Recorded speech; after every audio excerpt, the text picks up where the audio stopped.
What's going on, guys? Welcome back to my channel. I just saw the brand new horror film Weapons, so let's talk about it.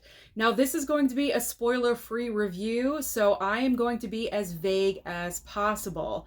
Now, if you have no idea what this film is about, very briefly, just to give you a basic plot line of what's happening, we have 17 children that are in the same classroom together, and overnight at 2:17 in the morning, they all disappear from their homes.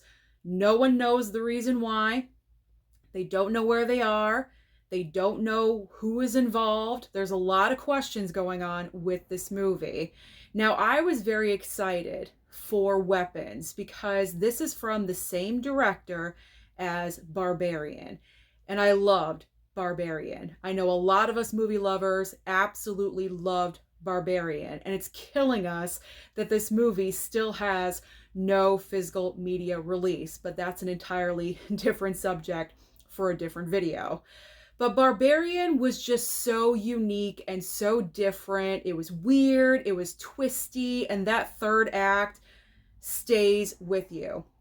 So when I heard that Weapons was coming from the same director as Barbarian, Zach Cregger's, I was excited. I was ready for this. Sign me up. Now, the number one selling point to me with this movie was the plot line because I thought it was just so intriguing. You have 17 kids from one classroom that all go missing, and of course, everyone in the community, and especially the parents of the missing children, suspect the teacher of the classroom. I thought that was a great original idea. And that's another positive that, of course, I'm going to give this movie. Weapons is an original idea. I'll always give credit to an original movie over an established IP that gets recycled over and over and over again. So my rating that I will share with you at the end of this review, my rating for this movie went up just a little bit because of the originality factor of the film. Now, as far as performances go, performances are very solid in this movie. Julia Garner plays the teacher of this classroom. And let me tell you, I was so relieved to finally see Julia Garner in a film this year where she gives a great performance. She had 3 films this year that I know of. I'm sure maybe something else came out, maybe something smaller that I'm not aware of, but 3 major movies came out with her in it this year. Wolfman, which I absolutely did not like. I especially did not like her in the movie. I hated her character. I thought she was useless.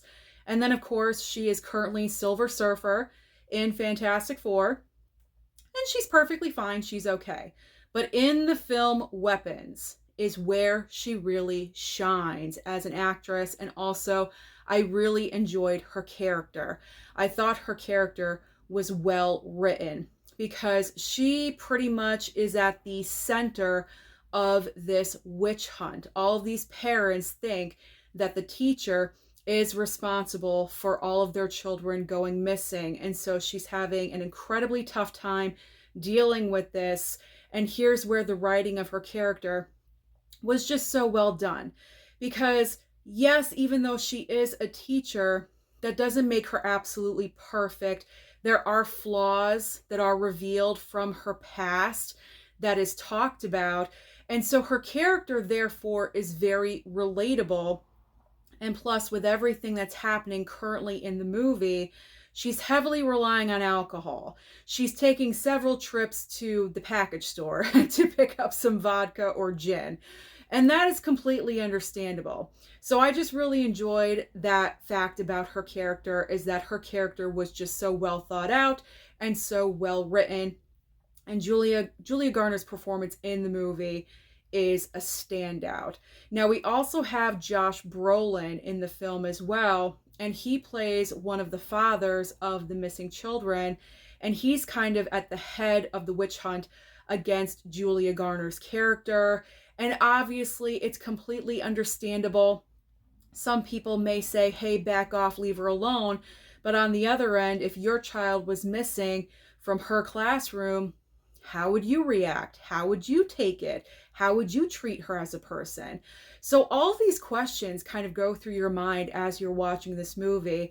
And that's what I really loved about the writing, is that it's relatable. It's understandable. Obviously, if you are a parent, I am not a parent. I do not have any children, and I was understanding what these parents were thinking and going through.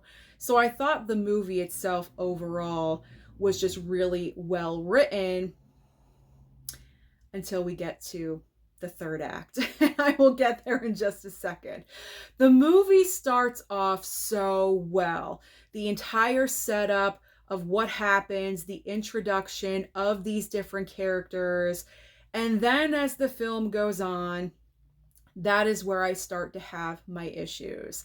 Now, another positive with this film is the fact that even though this is a scary movie, and also kind of surprising how scary the movie does get at some points, it's actually nice and refreshing to say I saw a horror film and I actually was a little bit scared, because it seems like this past year, some of our horror movies that are promising, oh, it's the scariest film of the year, is not, and completely under delivers. Well, not with Weapons. Weapons, there are several moments in this movie where you're on the edge of your seat.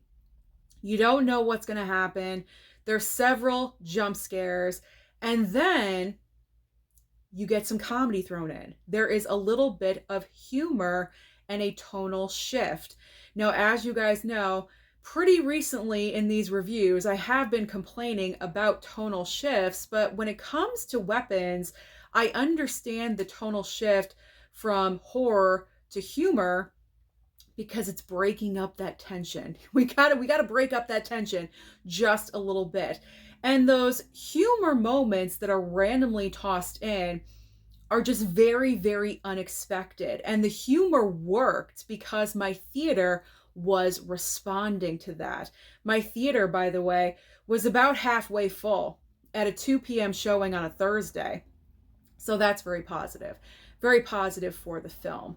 So again, tonal shift, horrific, scary moments, and then something happens, it shifts, and we get a little dose of humor, which is needed. So now I'm going to go into the mixed territory. I don't always have a mixed section, but with this movie, I do have a mixed.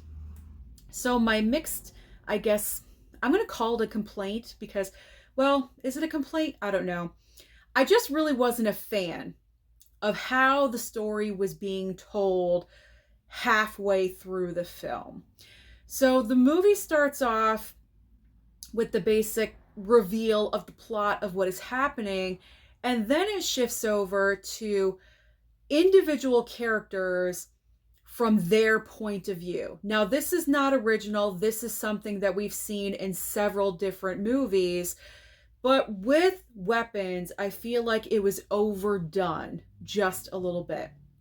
So if you're confused by what I'm trying to say, the film starts off, once it's in the point of view of someone, it starts off with the teacher character, with Julia Garner's character, and her point of view about things. It leads up to a certain point, and then it shifts to Josh Brolin's point of view, and then he sees things from his perspective, and then it shifts to a cop that the teacher is kind of involved with. It's his perspective.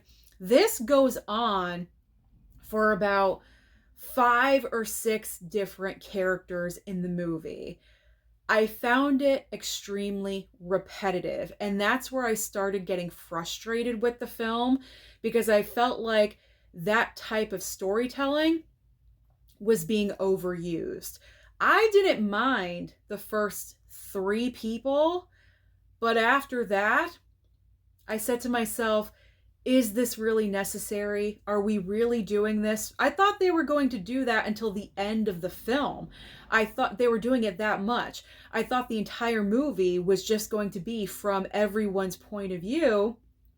Could have been cool, I guess. I don't know. Maybe that's an idea to throw out there. But that's how I thought the film was going to unravel with, and it did stop at one point, thank goodness, but it was kind of too much for me. Like I said, it was like 5 or 6 different characters where we're getting their point of view, and at some points the points of view intersect, and it's like the story is being put together and you're starting to understand everything. It was kind of just a little bit too much. So that's where my frustration began with this movie. Then we have the third act. And again, I'm not going to spoil anything. I'm going to be vague. Okay? I'm going to be vague. I promise. I'm not spoiling anything. All I'm going to say is that with the third act, with the conclusion, there was a lot of great moments in the third act. Don't get me wrong. There was a great amount of humor, surprisingly enough, in the third act. Again, the humor jumped back in here. So great humor moments. There were some jump scares like, oh my God, not expected. So those were great. But my overall thoughts about the third act is that when the film ended, I sat there for a second, and other people were starting to leave the theater as the credits were rolling. And I sat there for a second and I thought to myself, and I said, I honestly have more questions than I do answers. That is when I get frustrated, because I'm the type of person, I would say 85 to 90% of the time when I do watch a horror film that is like mystery and we need to know the reasons why and, you know, what's happening, what's going on, whatever questions we want answered, I want them answered. I want them answered. Some people don't need all the questions answered. If you are one of those people, you're going to love this movie. You are going to love it. But I just felt like there could have been more revealed, more that the director should have dived into, because he wrote the script as well. Zach Cregers wrote and directed this movie. I felt like there was vital pieces of information surrounding the character that's responsible for all of this that we did not get answers for. And that frustrated the heck out of me. Maybe I missed them. I don't know. There was a lot going on in this movie, but I don't think I missed it. I really, really don't. Maybe it's up for interpretation. I don't know. Maybe, possibly. But it's weird. It's dark. Literally, it's dark. Like, it's very dark in that third act. In my head, I kept screaming, turn on a light, please. No one turns on a light. It's like the biggest frustration in the world. No one turns on a light in a horror movie. I get it. I understand it. But turn on a light. You'd be able to see what's right in front of you. So the third act did frustrate the heck out of me. But overall, I enjoyed it. I did. I'm happy I went to the theater to go and see this movie. I gave it a 3-star out of 5 on my Letterboxd. I did like it. I did give it the little heart. I am very open-minded. As you guys know, I will rewatch films. So I will definitely rewatch Weapons. Try to say that 5 times fast. I will rewatch Weapons when it comes out on physical media. I believe this is from Warner Brothers, so I should be getting it from WB when the physical does come out, and I will gladly watch it again. I absolutely will. But I just have I have those frustrations there. But if you are the type of person that does not need answers to every single question and you're fine with, oh, it's just because, then you are going to love this movie. Absolutely 100%. So those are my overall vague thoughts about the film Weapons. If you've seen the film, comment down below. Let me know your opinion, but please do me the favor. Do not spoil it for anyone else. It is opening weekend, so try to be vague. Be vague just like me. But if you want to leave some thoughts, please feel free to do so. Don't forget to like and subscribe before you leave, and I'll see you next time.